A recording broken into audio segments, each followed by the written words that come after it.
Es la tarde del 15 de abril de 1953. Se respira un clima tenso frente a la Casa de Gobierno. La Plaza de Mayo desborda de trabajadores que vienen a dar apoyo al presidente Juan Domingo Perón. La crisis inflacionaria, sumada a fuertes denuncias de corrupción, amenaza con empañar los logros de su gobierno. De pronto, una bomba estalla a metros de la plaza. El presidente, desde el balcón, intenta mantener la calma. Minutos después, una segunda bomba explota en la entrada de un subterráneo. En la plaza, los manifestantes exigen una represalia para los autores de las bombas. Ante el clamor de la muchedumbre, Perón pide dar leña a los opositores. Persuadiendo y tiró a palo.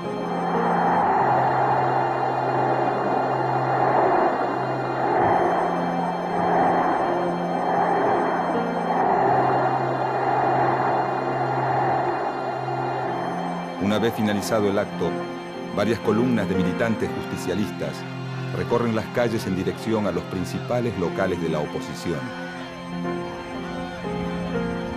Esa noche incendian la Casa del Pueblo, sede del Partido Socialista, la Casa Radical, la sede del Partido Conservador y el Jockey Club de Buenos Aires.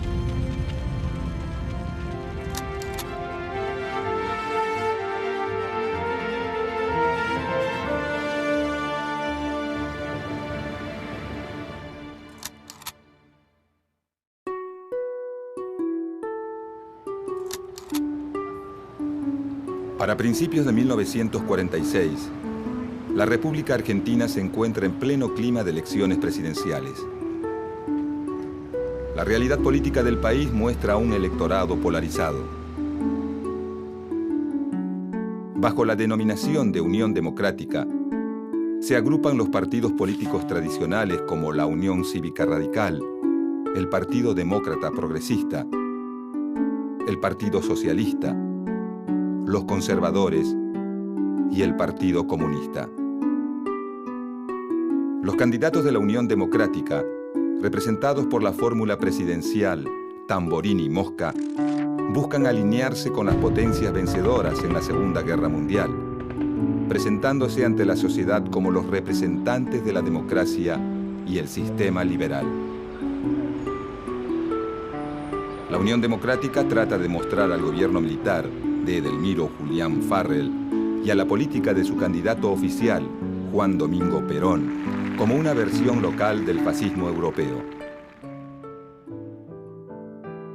Por el otro lado, el Frente Electoral del Coronel Perón está representado por un partido integrado por dirigentes de los principales sindicatos que busca representar políticamente al sector obrero industrial, el Partido Laborista, y también por un desprendimiento del radicalismo, en desacuerdo con la política de la Unión Democrática, la UCR Junta Renovadora, y algunas fracciones de otros partidos que se suman en varias provincias.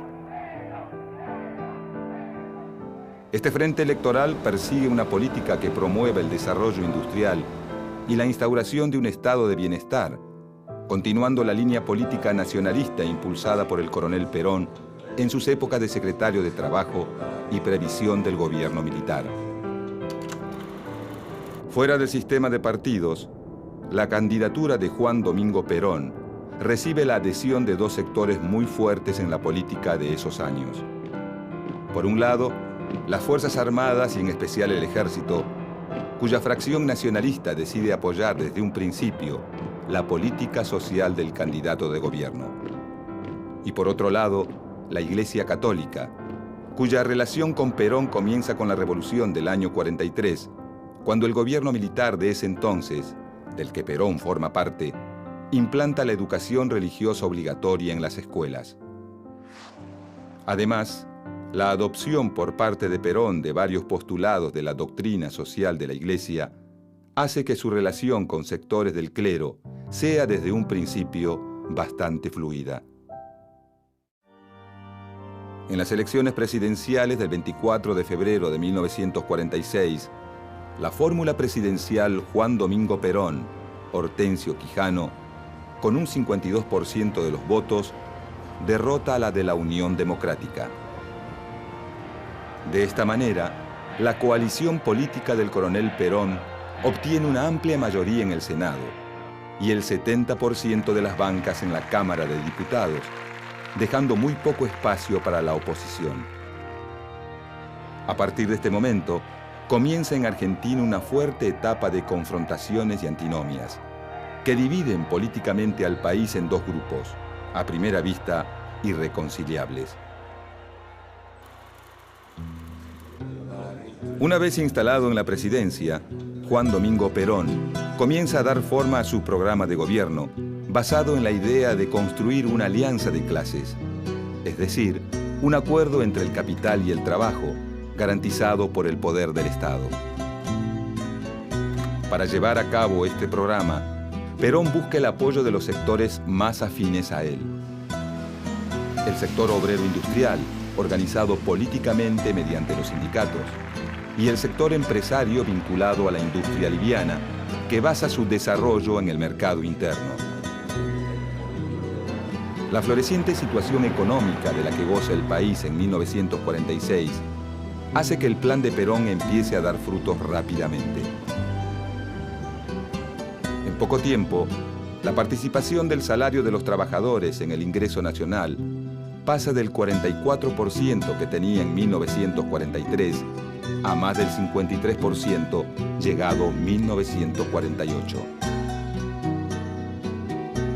Para 1949, el salario real crece en un 62% con respecto a las cifras de 1945, permitiendo que los sectores de menores recursos aumenten el consumo de bienes y servicios relacionados con el bienestar.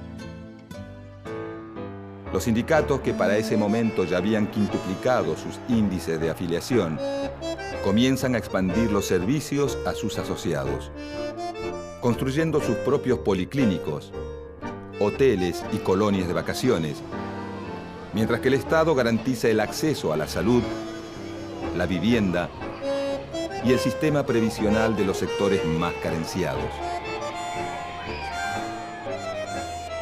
Estas cifras alentadoras dan al gobierno de Perón un amplio margen de consenso entre los sectores populares, que comienzan a ver al presidente como algo más que un simple líder político.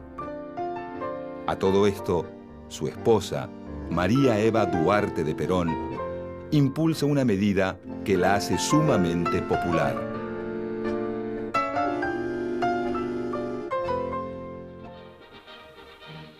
El 9 de septiembre de 1947, el Congreso Nacional aprueba el proyecto de ley otorgando los derechos cívicos a la mujer.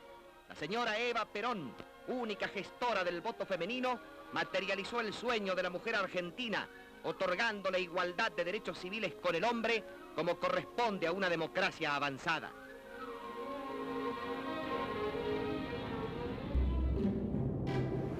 Paralelamente a su labor de gobierno, Perón va construyendo un conjunto de principios políticos y doctrinarios tendientes a fortalecer su figura y a prolongar la permanencia de su partido en el gobierno.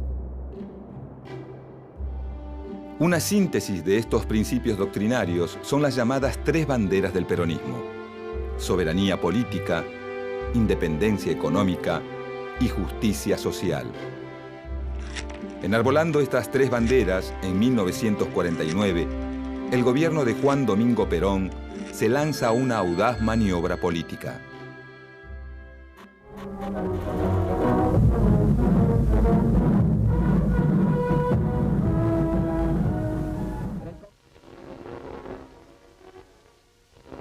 En solemne sesión especial, el general Perón expone su pensamiento sobre la reforma constitucional, refiriéndose a la necesidad e importancia de las modificaciones propuestas, poniendo de manifiesto su fe en que con ellas ha de lograrse una nación socialmente justa, económicamente libre y políticamente soberana. La reforma constitucional de 1949 busca legitimar jurídicamente los avances políticos y sociales obtenidos por el peronismo, incorporando los derechos del trabajador, de la familia, de la ancianidad y de la educación y la cultura, y un capítulo sobre función social de la propiedad, el capital y la actividad económica al texto de la Carta Magna, así como también sus 3 banderas al contenido del preámbulo. Además de sus propósitos jurídicos, la reforma constitucional también tiene una clara finalidad política: crear una cláusula que permita la reelección del presidente. El evidente afán reeleccionista, sumado al importante papel que asigna la nueva Constitución Nacional al Estado en la economía y la política social, provoca un enérgico rechazo en los sectores opositores que ven esta reforma como un avance de la incipiente doctrina peronista sobre las tradiciones institucionales. A pesar de todo, la nueva Constitución es aprobada y Perón se lanza inmediatamente a una nueva campaña electoral. Ese mismo año, se revierten las condiciones económicas favorables que acompañaron los primeros años del gobierno peronista. Si en 1946 Perón logra ganar las elecciones con las principales radios y diarios en su contra, está claro que para 1951 esto no va a volver a suceder. En consecuencia, Perón redobla los esfuerzos de campaña, asignando una vital importancia a la Subsecretaría de Informaciones de la Presidencia. Este organismo, a cargo de Raúl Alejandro Apold, controla la radio, la prensa escrita y el cine. Produce sus propias campañas gráficas y radiales y auspicia la producción de noticieros favorables al gobierno. Paralelamente, la Subsecretaría de Apold busca recortar los medios de propaganda con los que cuenta la oposición, llegando a expropiar el diario La Prensa, un fuerte órgano opositor.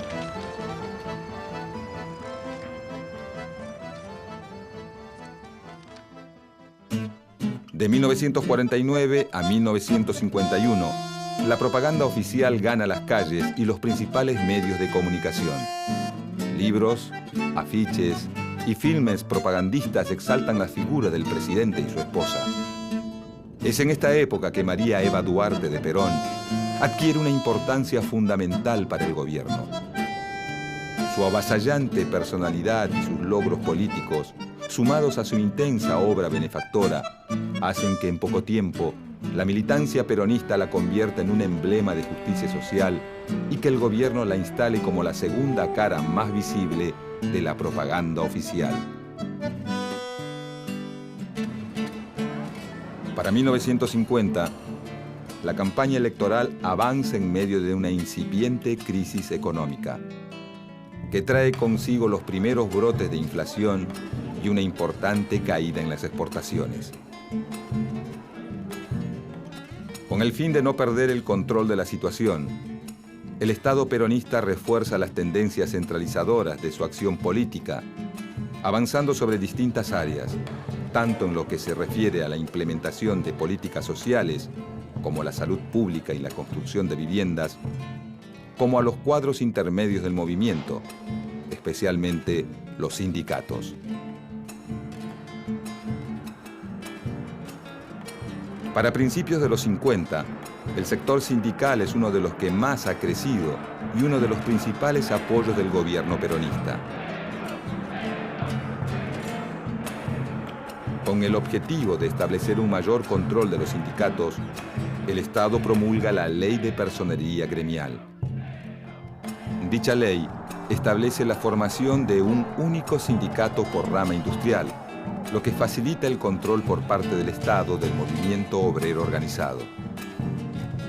Paralelamente a la Ley de Personería Gremial, el Partido Peronista va reemplazando a la vieja guardia sindical por una nueva dirigencia menos autónoma y más cercana al gobierno.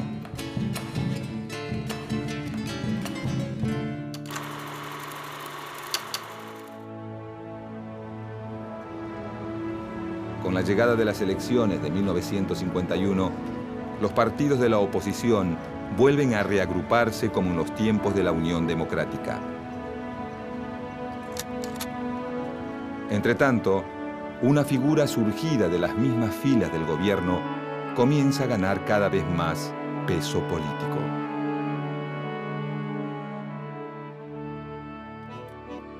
A mediados de 1951, un sector de la dirigencia de la CGT y el recientemente creado Partido Peronista Femenino deciden auspiciar la candidatura de Eva Perón a la vicepresidencia de la Nación.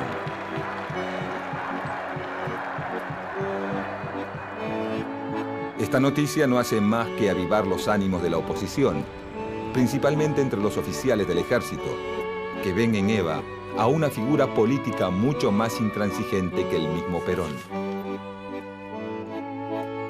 A fines de agosto de ese año, en parte debido a problemas de salud y a las reiteradas presiones de la cúpula militar, Eva Perón decide renunciar a su candidatura, dando un emotivo discurso que quedará registrado en la memoria de sus seguidores como el renunciamiento histórico.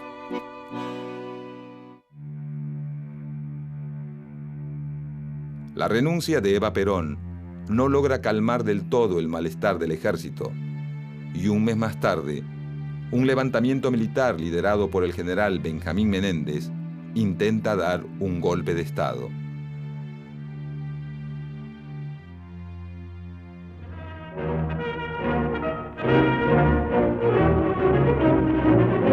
Vibrando de indignación y patriotismo, el pueblo argentino sale a la calle para aplastar la traición, como en la histórica jornada de... A pesar de las críticas de la oposición y del intento de golpe de Estado, el 11 de noviembre de 1951, la fórmula Perón-Quijano vuelve a triunfar en las elecciones con un 62% de los votos.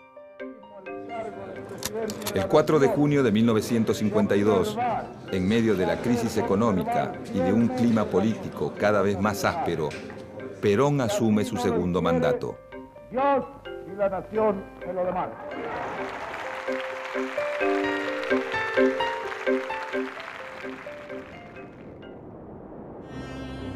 Un mes y medio más tarde, el 26 de julio, Eva Perón muere víctima de un cáncer.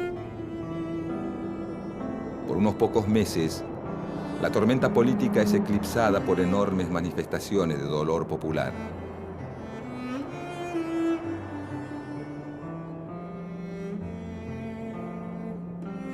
La ausencia física de la figura más convocante del gobierno comienza a ser suplida por un culto a su memoria. Pero para el gobierno de Perón, ya nada va a volver a ser igual. Llegado 1953, lo peor de la crisis económica parece estar llegando a su fin, aunque la crisis política no para de fermentar. Durante los primeros días del año, sale a la luz un escándalo de corrupción que involucra a una persona del entorno íntimo del presidente, Juan Ramón Duarte. Hermano mayor de Eva, cuñado y secretario privado del general Perón, Juan Duarte es acusado por la oposición de usar sus contactos políticos para hacer negocios sucios a expensas del Estado. El escándalo termina de estallar finalmente el 9 de abril, cuando Juan Duarte es hallado muerto en su departamento, luego de supuestamente haberse suicidado. El 15 de abril de 1953, apenas 6 días después del suicidio de Juan Duarte, la CGT organiza una manifestación en Plaza de Mayo en apoyo a un Perón cada vez más asediado por las denuncias de corrupción formuladas contra miembros de su gobierno. En el transcurso del acto, 2 bombas estallan en medio de la manifestación, causando muertos y varios heridos entre la multitud. Esa misma noche, grupos de militantes peronistas actúan en represalia a las bombas, incendiando los principales locales de la oposición, como la Casa Radical, la Casa del Pueblo, la sede del Partido Conservador y el edificio del Jockey Club.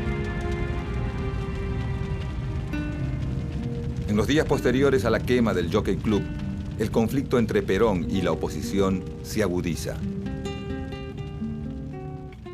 El gobierno endurece su política de persecución y censura, y varios líderes opositores son encarcelados. Dentro y fuera de los calabozos, comienzan a correr rumores de apremios ilegales y torturas que desprestigian aún más la imagen del régimen. Para descomprimir la situación, a fines de ese año, el Congreso decide dictar una amnistía. Cerca de 4.000 presos políticos son liberados. Pero lejos de lograr una conciliación, los adversarios de Perón se aprestan a presentar batalla. Para 1954, la exaltación de la doctrina justicialista adquiere ribetes exacerbados. El culto a la figura de Evita y la progresiva peronización de los contenidos escolares comienzan a irritar a amplios sectores de la sociedad y se abre un nuevo frente de conflicto para el gobierno de Perón. Durante los años de su segundo mandato, la relación de Perón con la Iglesia ya no es tan cordial como en el primer gobierno. La exaltación casi religiosa de la figura de Eva Perón y su proclamación pública como jefa espiritual de la nación comienzan a generar inquietud entre los sectores más conservadores del episcopado, quienes rápidamente se suman a los reclamos de la oposición.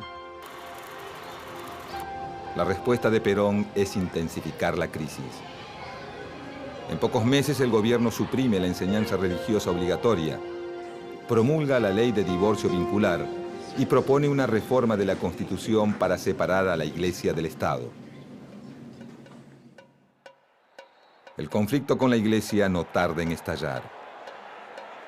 Desafiando todas las prohibiciones y las restricciones impuestas por el gobierno peronista, el 11 de junio de 1955, todas las fuerzas opositoras al gobierno, en solidaridad con la Iglesia Católica, participan de la procesión de Corpus Christi y desfilan frente a la Catedral de Buenos Aires. Esta procesión constituye la manifestación masiva más grande en contra de Perón hasta el momento. Incluso militantes socialistas y comunistas, de conocida postura anticlerical, marchan junto a miembros de la Acción Católica en repudio al gobierno.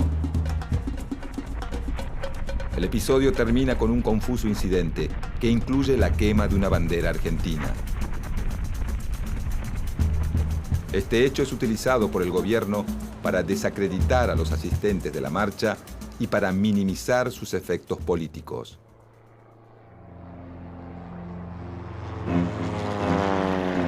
El 16 de junio de 1955, a las 12:40 del mediodía, una escuadra de 30 aviones de la Marina de Guerra y la Aeronáutica bombardea la Casa Rosada y la residencia presidencial de Recoleta, con un único objetivo: matar al presidente.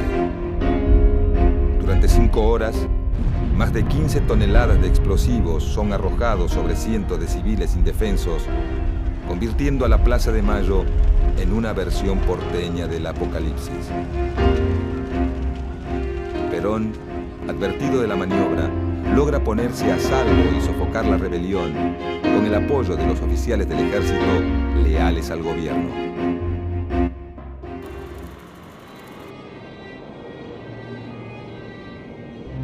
Al final de la jornada, el bombardeo a Plaza de Mayo deja un saldo de más de 300 muertos y el doble de heridos.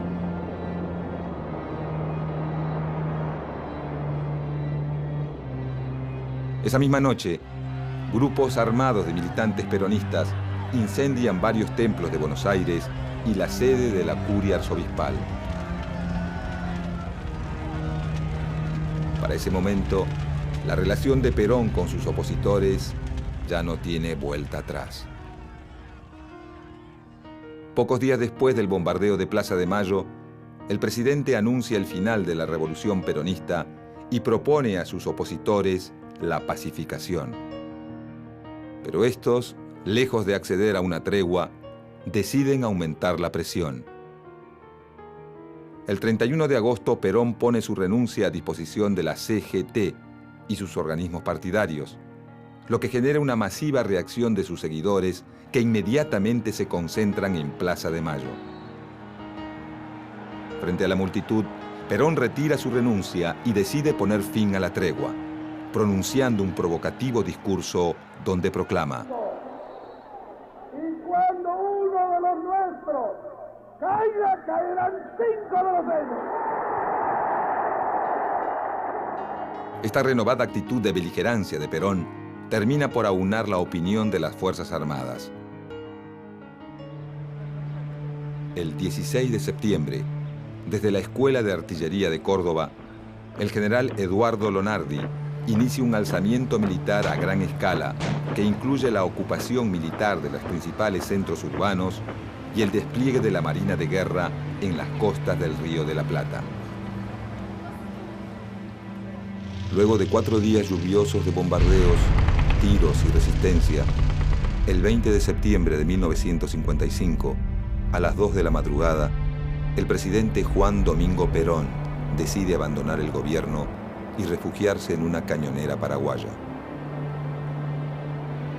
De esta manera, se impone un nuevo gobierno militar en Argentina, poniendo fin a 9 años de gobierno peronista.